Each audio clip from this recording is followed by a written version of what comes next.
Aloha and kia ora. I'm Ricky Ellison, and I just wanted to, I'm the founder of the program. We founded this program in 2006 at USC, but more importantly, I think it's founded all the way back to my roots.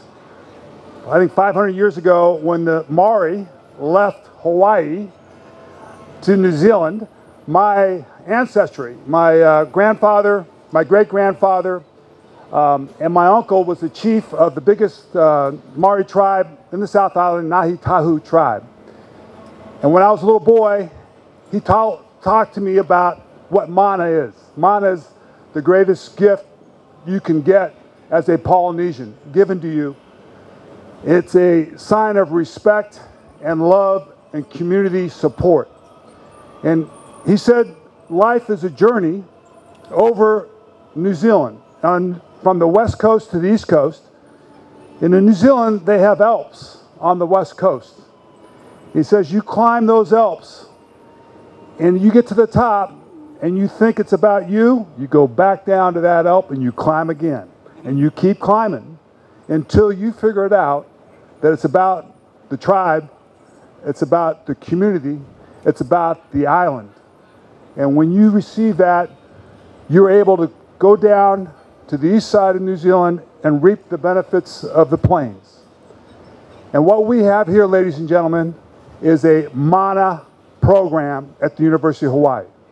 Our program last year, we had a 61% academic increase in vocabulary in 2 weeks. We had a 15% increase in mathematics and a 13% increase in science.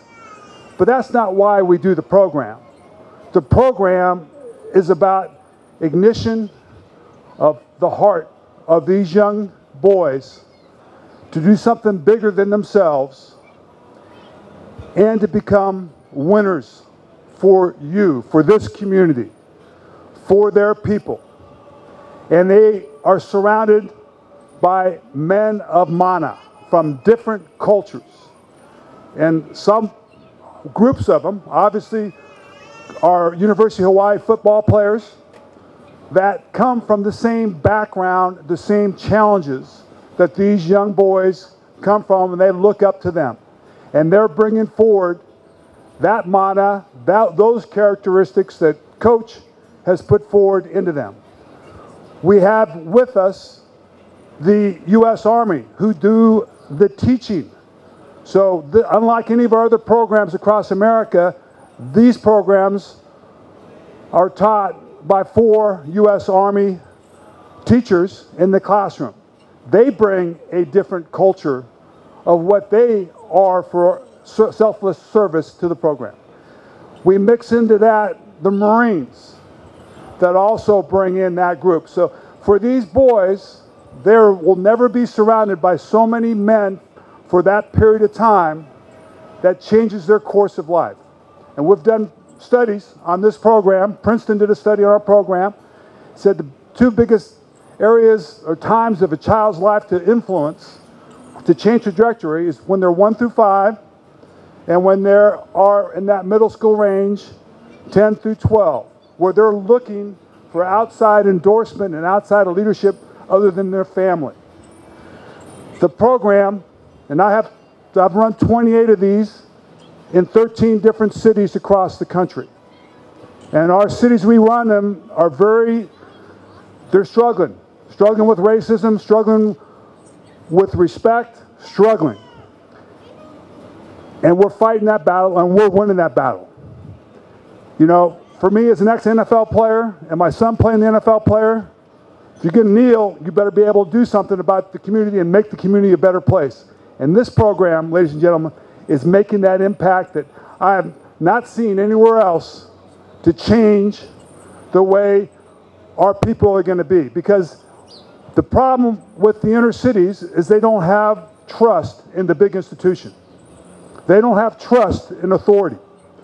And our program, on a daily basis, addresses that trust build and gives them access to an institution bigger than themselves and gets respect, not from the police force, but from our military, to develop a dream for them to develop their inspiration, to develop their grit to go on and be big and bigger than they ever could be.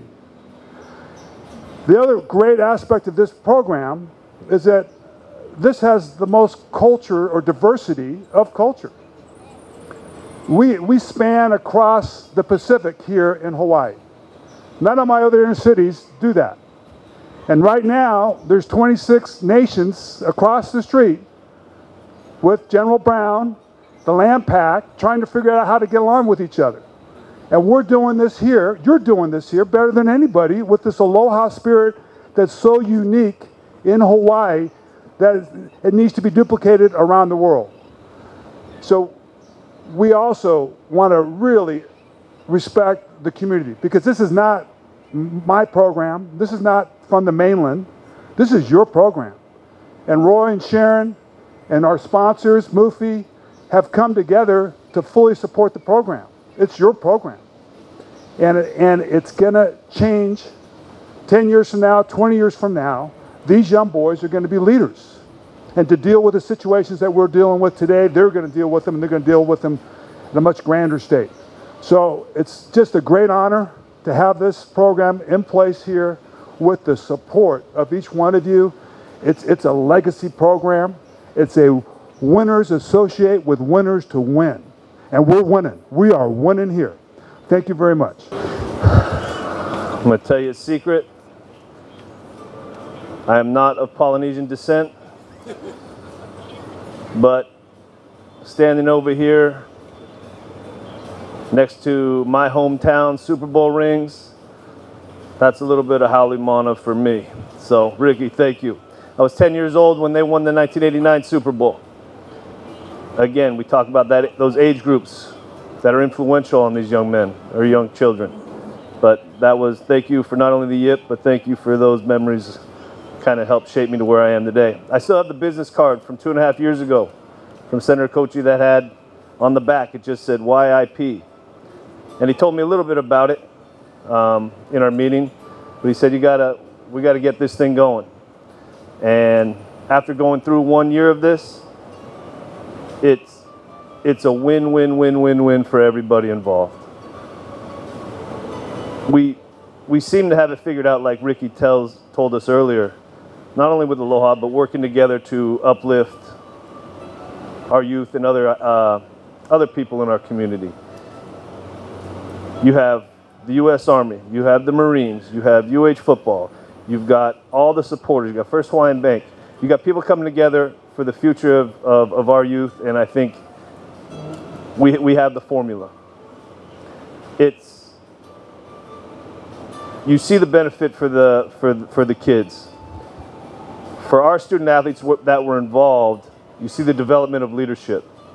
You see the responsibility of kids maybe 10 years younger than them, and how they realize their importance, their influence on these kids. One of the stories that will stick in my mind, you love the growth in academics in a couple weeks. You love the growth in discipline. You love I think what Senator Kochi said, maybe the biggest thing. Sitting on a university campus, envisioning themselves into greatness. But we had a player who was involved in YIP last year, Diasami, our running back, and did a fantastic job, but really bonded with these kids. And when you see the same kids coming to practice 4 months later to spend time with Diasami, and Diasami bringing them into that environment, you see wins. You see continuous wins. Just about our young people growing. So, Ricky, thank you. Senator, thank you for pushing us. And, I'm excited to see the second generation of this thing go. So, thank you, everybody involved. Roy, you should see their eyes open when they see all the food they get. So, thank you, everybody, and let's make it another great summer for these kids. Thank you. How's it, everybody? Dakota's Horrors. I'm from Waianae, and growing up wasn't the easiest, but my parents made do with what they did, and they helped to provide me with like having mentors and stuff with my uncles and my aunties and stuff. So, and like a lot of kids in Waianae, a lot of them don't have the opportunities to have people in their life like that. Some of them grow up and they kind of just, they're raising themselves really. And so for me, participating in this YIP camp last year, it was a chance for me to give back to my community, because I was told that there were going to be some kids from Waianae, some kids from Kalihi and Nanakuli and stuff.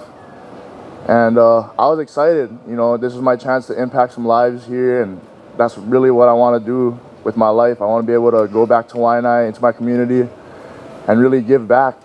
And I found this as an opportunity to do that. And I still follow some of the kids to this day. A lot of them got Instagram, you know, Facebook and stuff like that. And a lot of them are doing real good now. One story is this one kid, he came last year. I knew him from Waianae. I grew up with his family and stuff. But I didn't know like how bad it was for him like recently. But after the YIP camp, you know, I luckily and thank God that I was able to get through to him, because he was really heading down the wrong path. After the YIP camp, he started having goals and stuff, and he told me after the YIP camp, he's like, I want to go to college. Before his dream, he said like, oh, I want to be a fighter. And right now, Waianae fighting is pretty big with guys like Max Holloway and Yancy Medeiros. But his goal now is he wants to go to college. He wants to attend a school in the mainland. He just recently applied for Punahou in St. Louis. I don't know if like how that went, but he has goals now and he's goal driven. And I thank that to the YIP camp and for giving me the opportunity to do that, and along with the other guys.